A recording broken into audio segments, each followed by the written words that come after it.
Minute d'Hérodote. Le 18 octobre 1685, en son château de Fontainebleau, le roi Louis XIV révoque totalement l'édit de Nantes, signé à Nantes par son grand-père Henri IV en 1598. Par ce nouvel édit, le roi Soleil signifie qu'il n'y a plus de religion autorisée en France en dehors de la religion catholique. C'est un coup dur pour la minorité protestante, encore assez nombreuse, malgré les brimades et les persécutions antérieures. Le nouvel édit, applicable à l'ensemble du royaume sauf à l'Alsace récemment annexée, est à l'origine d'un traumatisme durable dans les consciences.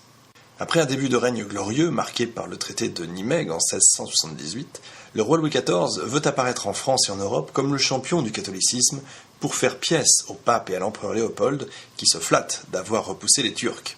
Sur les conseils de son entourage, Louis XIV décide alors d'extirper l'hérésie protestante de son royaume. Il reproche aux Huguenots leur sympathie pour l'Angleterre et les Provinces-Unies des Pays-Bas. Et surtout, comme la grande majorité des Français et des Européens de son temps, il admet mal que deux religions puissent cohabiter dans un même État.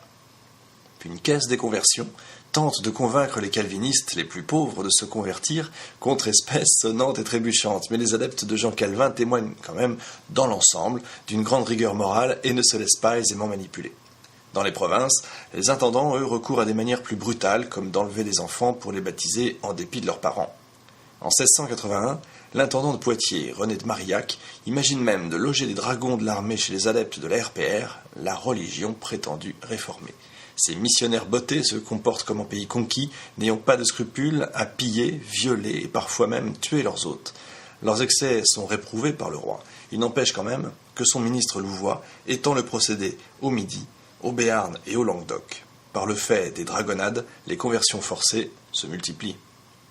Sur la foi de rapport optimiste, le roi Soleil en vient à croire que la religion réformée n'est plus pratiquée dans le royaume. Malgré une ultime requête des protestants pour l'assurer de leur loyauté, il considère que la tolérance instituée par Henri IV n'a plus lieu d'être.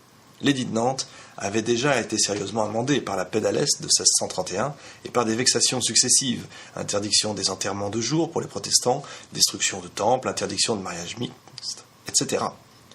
Avec l'édit de Fontainebleau, le roi supprime ce qui reste de la tolérance religieuse héritée d'Henri IV. Il interdit la pratique du culte réformé, ordonne la démolition des temples et des écoles, oblige à baptiser dans la foi catholique tous les enfants à naître, ordonne aux pasteurs de quitter la France, mais interdit cependant aux simples fidèles d'en faire autant, sous peine de galère.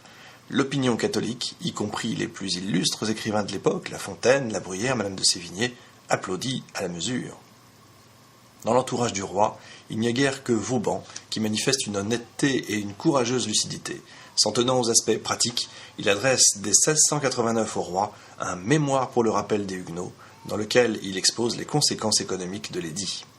Très vite, le roi peut mesurer l'étendue de son erreur. L'hérésie est loin, en effet, d'avoir été éradiquée. Des foyers de résistance se forment, les dragonnades doivent reprendre. Dans les Cévennes, en Lozère et au nord du Gard, la révolte des Camisards éclate en 1702. Malgré l'interdiction qu'il aurait faite de s'enfuir, près de 300 000 religionnaires trouvent moyen de quitter la France pour des refuges tels que Berlin, Londres, Genève, Amsterdam ou même le Cap en Afrique du Sud. Ces exilés issus de la bourgeoisie laborieuse vont faire la fortune de leur pays d'accueil et dès leur départ va appauvrir la France en la privant de nombreux talents. Ils vont aussi nourrir à l'extérieur les ressentiments contre la France et son monarque. Si vous êtes ami d'Hérodote, vous pouvez retrouver un dossier complet sur ce sujet. Vous pouvez taper dans le moteur de recherche les guerres de religion, le roi Soleil ou le siècle des saints. Vous retrouverez de nombreux dossiers sur ce thème. À très vite.